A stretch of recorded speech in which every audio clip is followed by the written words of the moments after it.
Hi, you're with Julian on the Brown Note, returning after a hiatus in which I lost my house, my car, and my job, and then got my car back and a new house and a new job. So it's been a busy 6 weeks for me, and I haven't done anything on the radio. And coincidentally, my first show back on air is my end of year lists, which is my most fun time of the year. So even though it's late, I normally like to wrap up this whole endeavour, which is albums of the year, movies of the year, and then finally tracks of the year. I normally wrap this whole thing up before Christmas, but it's going to be a joy that Jesus would have loved to have been spread through the whole Christmas period. So the albums today, and what a year for albums, absolutely superb. I'm limiting it to 20, so I can actually play tracks this time instead of rushing through, but all of them are great. Movies, there's a few prominent releases that I haven't seen yet and will go over Christmas, hopefully before the next show, but overall it's been a disastrous year, I think. Absolute crap. Tracks of the year will just be like a track off of all of the albums of the year. So today is my top 20 albums of a brilliant year, 2025, and this will make it to YouTube, as will the movies, but the tracks probably not. So kicking us off at number 20, Bad Bunny, who is Taylor Swift level global pop superstar and performative outrage for MAGA in America for some reason. They didn't even know that they hated him until he was announced as a halftime Super Bowl, but in between, he is one of the highest streamed artists of the last 10 years and frequently goes to number one in America with Spanish language albums, the first, I think, to have done so. And his new one, Debrí Tira Más Fotos, or I should have taken mass photos, which became emblematic of the Palestinian cause earlier in the year on release, very early, I think January release. Probably his most complete album. I think I've actually reviewed the last few albums by him and featured them on my show. And in general, I feel like they're good, but he does that thing like Drake does, which is, I'm going to put 25 tracks on an album, and it always seems a bit overstuffed, and I would say the same about this, but probably the most cohesive of his albums. So from my number 20, Debrí Tira Más Fotos, Café y con Rion. So number 20 in our festive 50. It's not a festive 50. It's a top 20, which I do every year. Sometimes it's a top 30, but this year everything is ridiculously strong album-wise. And that was Bad Bunny at number 20 with Debrí Tira Más Fotos. I should have taken more photos. And Café con Ron. At 19, the most annoying album of the year is Bon Iver. So Justin Vernon came into the scene in the first decade of the century with For Emma, Forever Ago and the self-titled follow-up. Two of the finest singer-songwriter albums of the era and game-changing. And then decided to become more experimental for about 10 years and came back with a much more singer-songwriter album called Sable Fable. And that was about March, I think it came out. But the really annoying thing about this album is, if he'd released the whole thing in one chunk, everyone would have regarded it as a classic. But he took 4 of the tracks and released them in November last year as an EP. And then when the album came out, you got the 4 tracks on one disc and the rest of the tracks on another. I don't know why they did that. It was a really good collection of songs, though. So at number 19 from Sable Fable, which I have put together myself as one album and not a stupid mix of EP and album.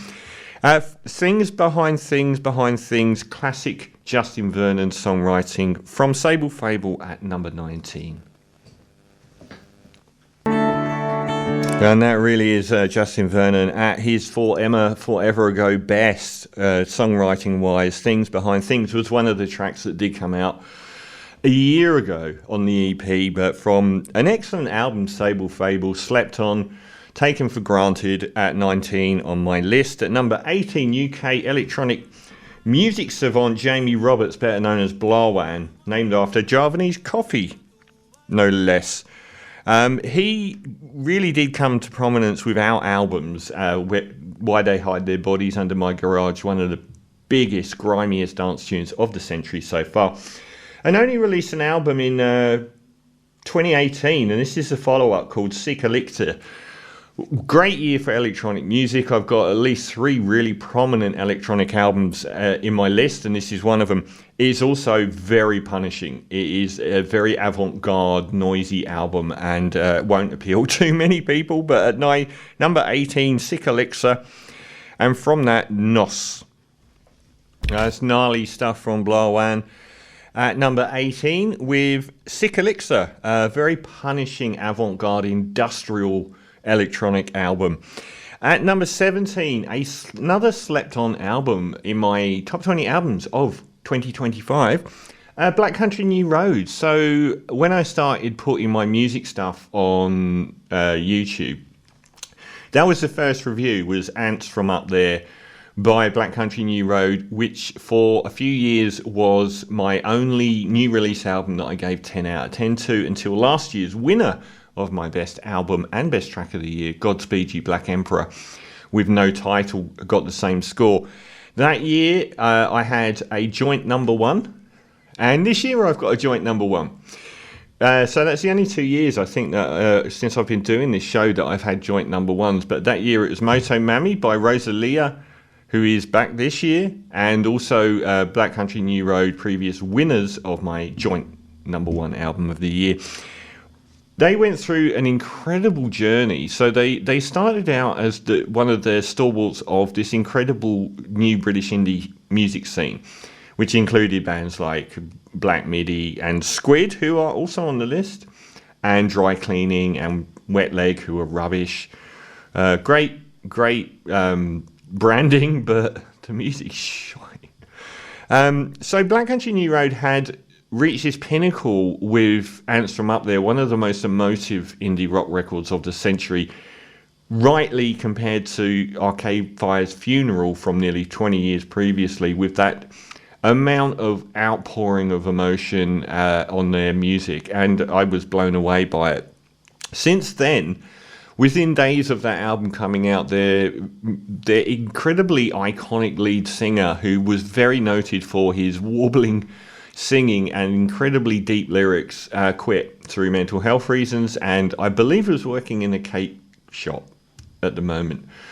So the band regrouped, and they did a bit of a Joy Division New Order thing, which was they stopped playing their old music and started making new music. And we got the excellent live album, which came out a couple of years after Ants from Up There, which showcased all new material, but particularly moved away from that lone wolf vocalist and lyricist to utilising, I think, 4 vocalists, one of them male who doesn't seem to sing at all on this album, and 3 women who do sing across the album, and one of them is from Jockstrap, the band, the duo Jockstrap.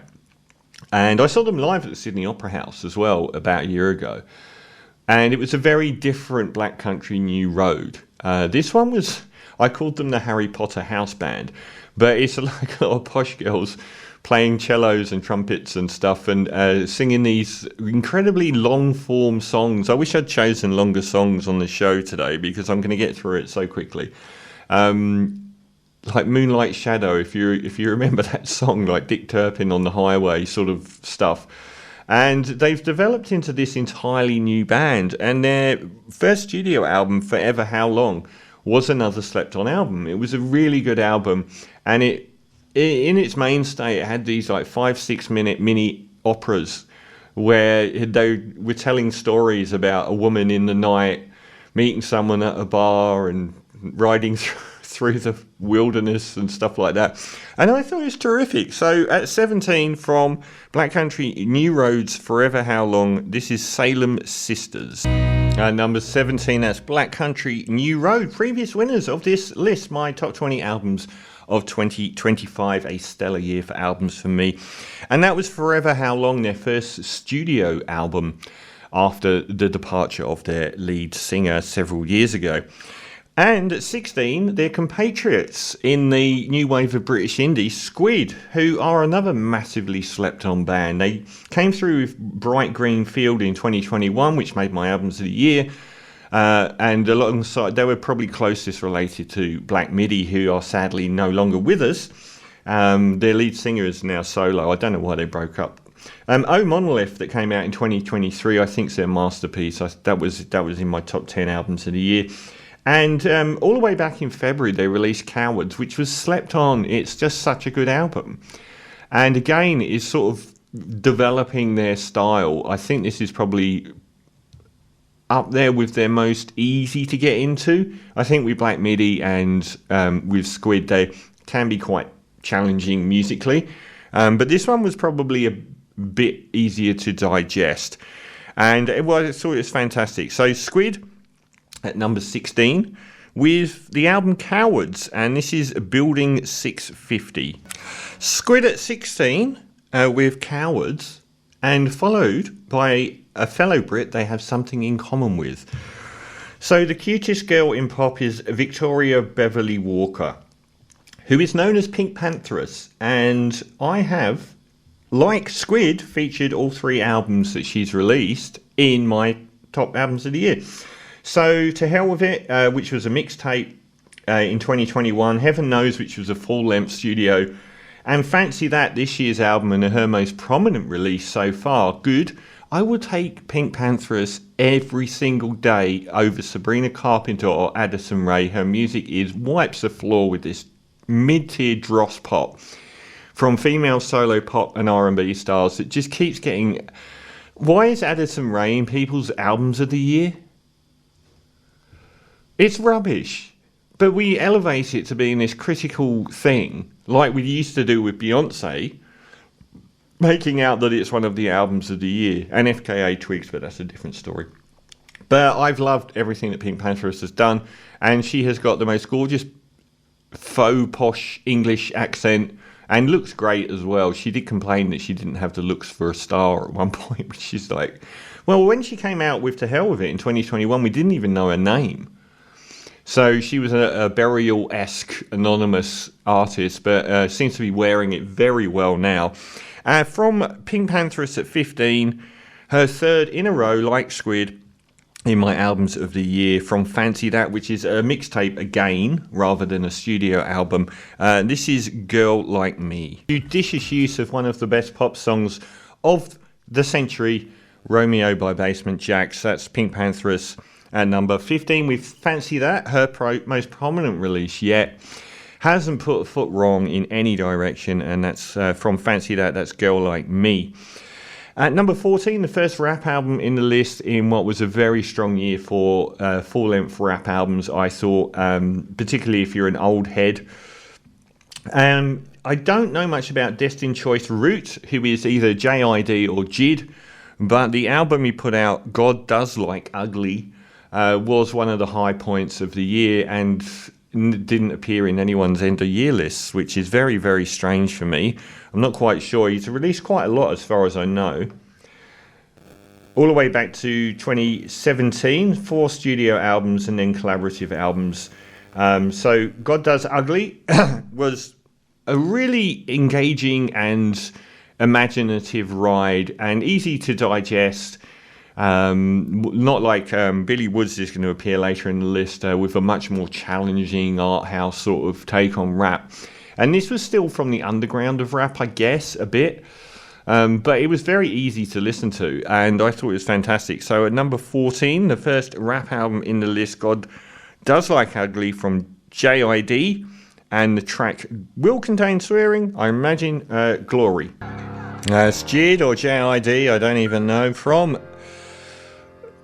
So, an album that was missed off a lot of... I haven't even looked at a lot of the lists, to be honest, of albums of the year this year. I don't care anymore. Music criticism is at an all-time low, and all it cares about is female solo pop and R&B artists. It's just garbage at the moment. That's JID and God Does Ugly at number 14. And thank God we're getting into some longer songs, because this would have been a very short show. It still might be. At number 13, Dark Side. So Nicolas Jaar, he's in the running for greatest electronic music artist of the century. He's done a lot of really great stuff. He's done stuff under his own name, Nicolas Jaar. He's done stuff as a duo with Dave Harrington, the guitarist, as Dark Side. And Against All Logic, his more club-based music as well. They've all got at least 2 great albums under each one of them. And that's in the last 10, 15 years.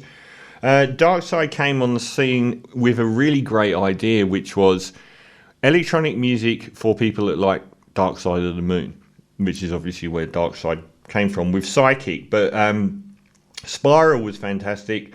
And the album Nothing that came out this year was kind of a given. I thought it was one of their most interesting releases, and it didn't really get that much attention. I think it should have. Another slept-on album. So from Nothing, and thank God for the song's length, SNC from my number 13 album of the year by Darkside. Maybe I'm just old, or like all the albums I like, half of them have been ignored this year. That's Darkside, the Nicholas Jar, Dave Harrington, I think, and now a drummer as well. So they're a three-piece now from Darkside, and an incredible live act as well. I've seen Nicholas Jar solo live, and that was pretty mind-blowing. At number 12, I think, the only artist in the list with 2 entries. So normally every album that I feature in my albums of the year list, I've either like featured on the show pretty much 100% of the time, and most of the time they're reviewed online as well. So I do a YouTube, the Brown Note review on YouTube. But because I was out of action for a couple of months due to personal crises, that Morrissey was so right when he said I was looking for a job and then I found a job, and heaven knows I'm miserable now. Truer words were not spoken. But a lot of these albums are ones that I sort of swept up towards the end of the year, but wasn't doing the radio show regular, and wasn't doing reviews and so on.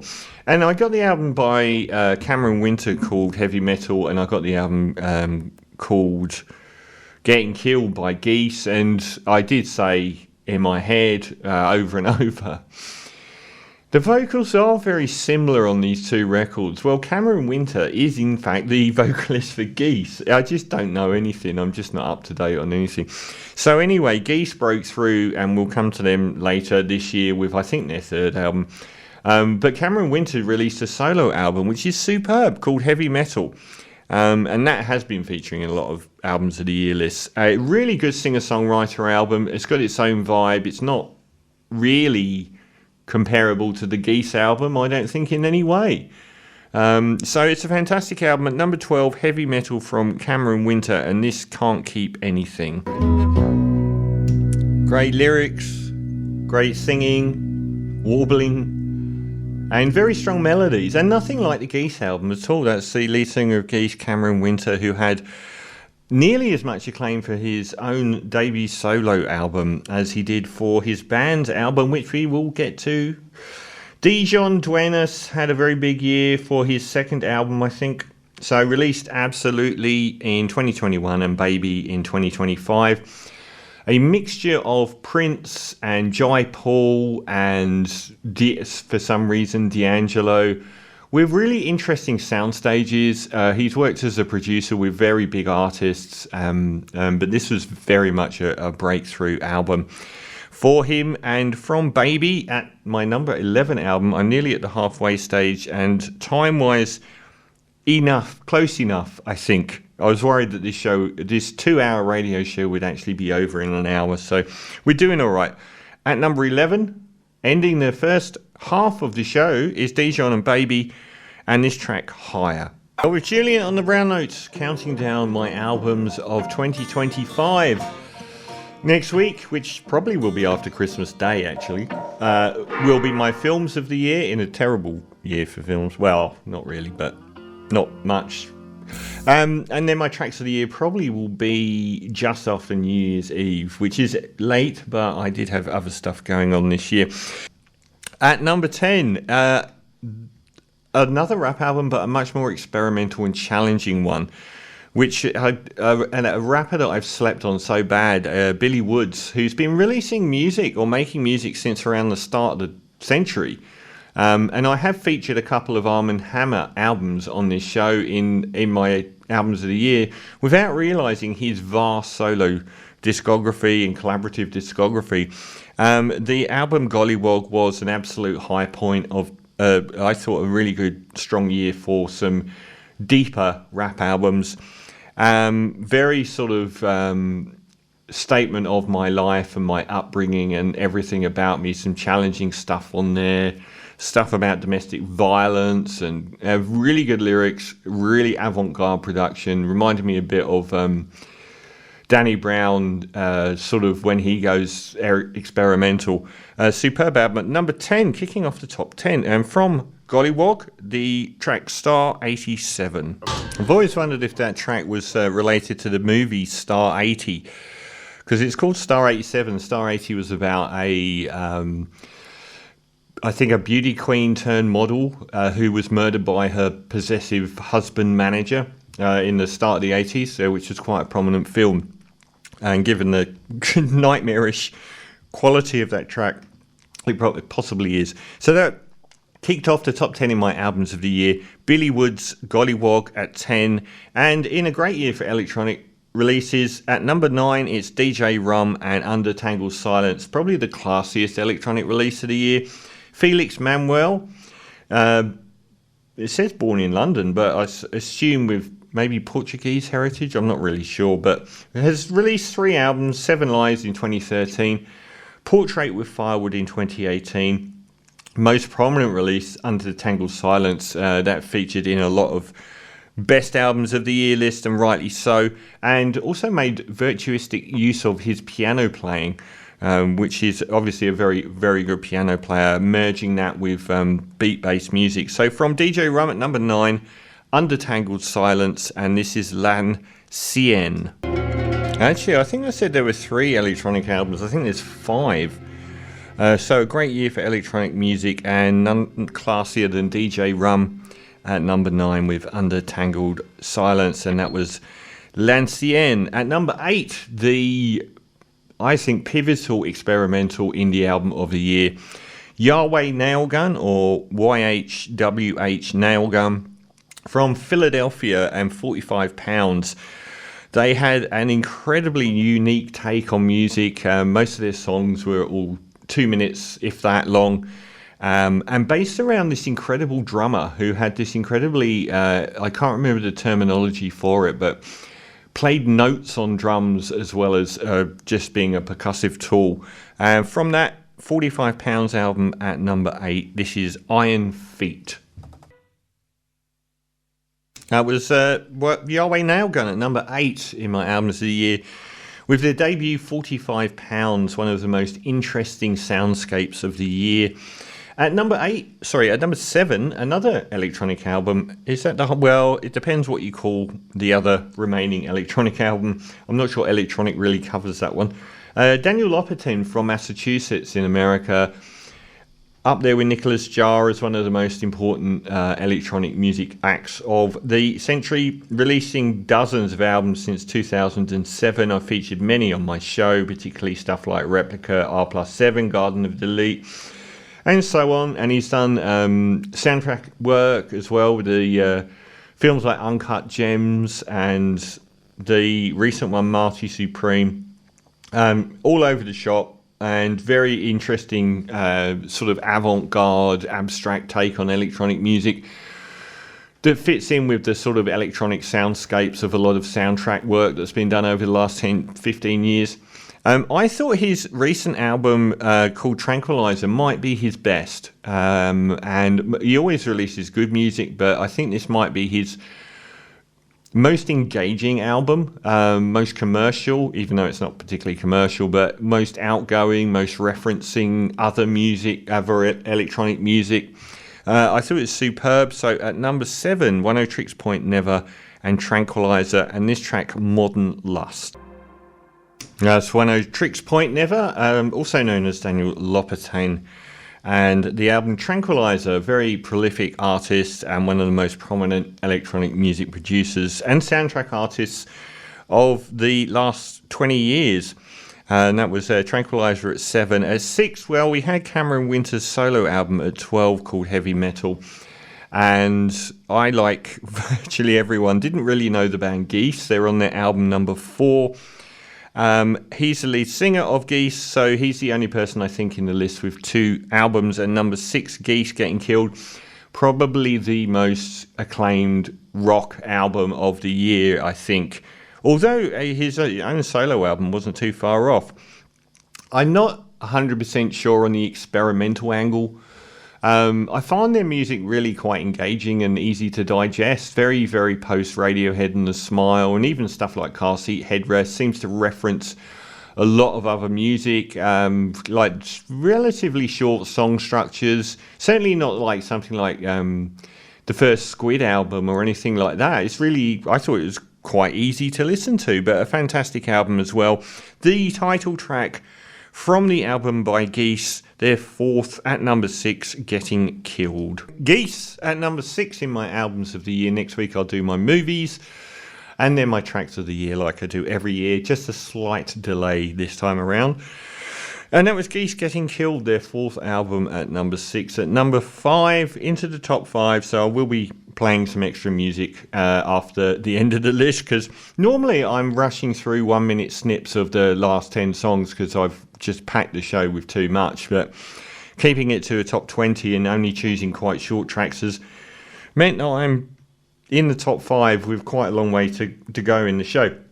Rosalia, whose full name is Rosalia Villa Tobella from Catalonia in Spain, is the Bjork of the modern era.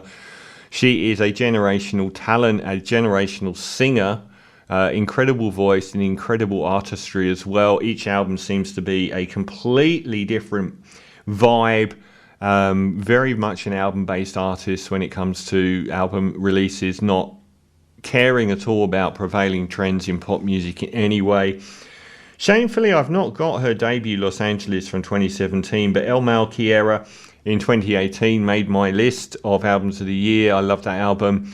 Very unique sort of take on modern electronic production and traditional Spanish singing. Then followed that with Motomami in 2022, which was my joint album of the year with Black Country New Roads, Ants from Up There. So she's got a good track record on this show for albums of the year. And Lux, I'm only just sort of coming to terms with it, but it is a masterpiece.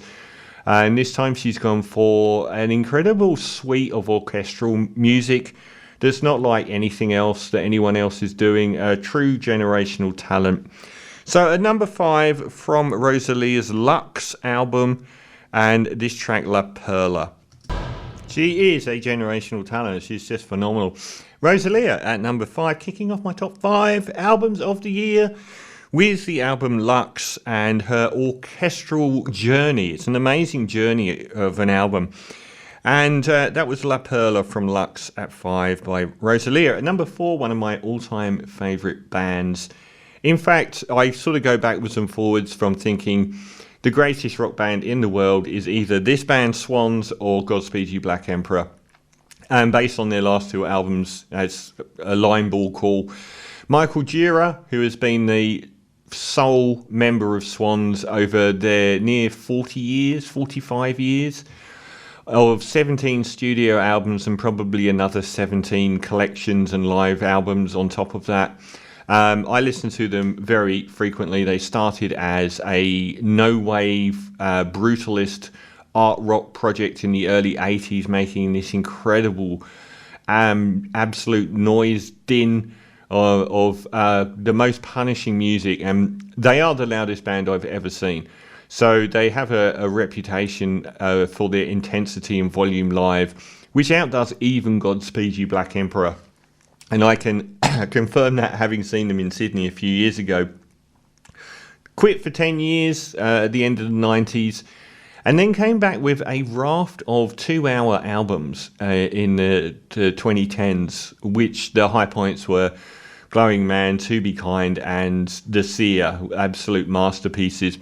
Then decided to give up on doing that whole really punishing 2-hour album thing for a couple of albums which were lesser but still better than just about anyone, and then suddenly came back with another 2-hour bombast with Birthing, which is another of the slept on albums of the year. One of the best rock albums. Is it the highest rock album? No, it's not the highest rock album for me, but I think Birthing in a way it's a continuation of the To Be Kind era, but it's also their most, I think, accessible album, if you can call a 2-hour album accessible. It's a very good My First Swans album, I feel. I think you get a good picture of who they are. And I just thought it was brilliant. So at number 4, Swan's 17th album, Birthing, which no one seemed to realise the majesty of. And from that, one of the only tracks under 15 minutes long, called Red Yellow. Swans at number 4 with Birthing, a 2-hour long album, which is very, very common for them. Michael Gira has said that he won't make music that big anymore, and he's going to, I think he's in his 70s. I think he's just finishing a tour where he said he's putting to bed this gargantuan version of Swans, but he said that a few years ago as well. So who knows if we'll get some low-key country music from him or what he'll do going forward. But I thought it was an outstanding album. One of the stories of the year at number 3, I Am Eclipse, tragic. So the brothers Gene Malice Thornton and Terence Pusha T Thornton, they emerged as one of the few high points of rap music in the first sort of 5 or 6 years of the century, with Lord Willing, Hell Have No Fury, We Got It For Cheap, mixtape series. They were an incredible act. And Hell Have No Fury, I've put a review online giving it 10 out of 10 and calling it the rap album of the century so far. Pusha T went on after their mediocre commercial grab Till the Casket Drops in 2009. Pusha T became a solo act. Did some solo work for many years, working with Kanye West. He was the boss of Kanye West's record label, or something like that. And then released, after a couple of very long and decent but not groundbreaking albums, released Daytona, which was an incredible sub-half-hour album. And followed that up as well with Wet Will Always Dry, something like that, which was another great album. And then at the end of it, the standout performance on the album was his brother Malice, who disappeared off into Christianity after the band broke up. Lots of talk about the fact that their manager ended up they've got this niche. They rap about cocaine, and then they bend rapping about cocaine to comment on everything else that's happening in the world. He became like this full-blown born-again Christian. But he appeared at the end of that last Pusha T album with a standout performance. And any politician could gain from the rollout of the Clipse album, Let God Sort 'Em Out, because it was just perfect in every way. The preceding singles were perfect. There's also a third member, which is Pharrell Williams. So they became synonymous with the production work of the Neptunes in their earlier incarnation. The Neptunes have broken up. Now it's just Pharrell Williams. And he's like the de facto third member, does all of the production. I love one producer albums for rap albums. And he does all of the production, which is often insanely good. It's a much different album to Clipse from 16 years ago, because it's a much more sort of emotional album, as there's tracks about their parents dying and stuff like that.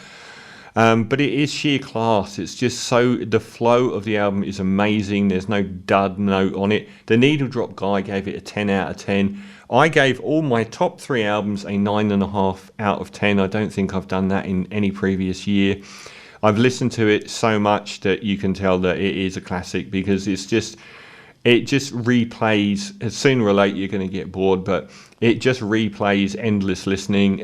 Every track is really strong. They've never been like a big single band who have like 3 or 4 really massive tracks. It is just sheer class from start to finish. So from my third best album of the year by Clipse, possible swearing, even though I think the previous times I've said that there wasn't any swearing on those raps, there probably will be this time. From Let God Sort 'Em Out at number 3, and this is Fico. Can't believe I've actually timed this quite well. So it's countdown time. If you were paying attention earlier, then you would have realised that I have, for the second time ever, a joint number 1. So at number 10, Billy Woods, outstanding. Everything in the top 10 is just outstanding. What a great year for albums. Gollywog at 10, DJ Rum, Undertangled Silence at 9. Yahweh Now Gun at 8 with £45. 10 Tricks Point Never at 7. with Tranquilizer, Getting Killed by Geese, the second Cameron Winter album in my top 20 albums of the year.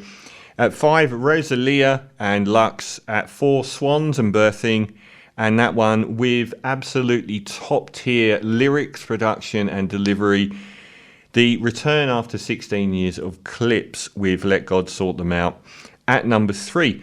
At number 1, the first number 1, and it's Deafheaven. So I have been a Deafheaven tragic, seen them multiple times when they've come to Australia. They emerged with what was called Black Gaze, not G-A-Y-S, but G-A-Z-E, which referred to the fact that they'd blended shoegaze music with death metal. Or black metal, and they became like a crossover event for genre music with Sunbather, an immortal album. I've loved all their albums. They came in New Bermuda, Ordinary Corrupt Human Love in 2018, and Infinite Granite in 2021.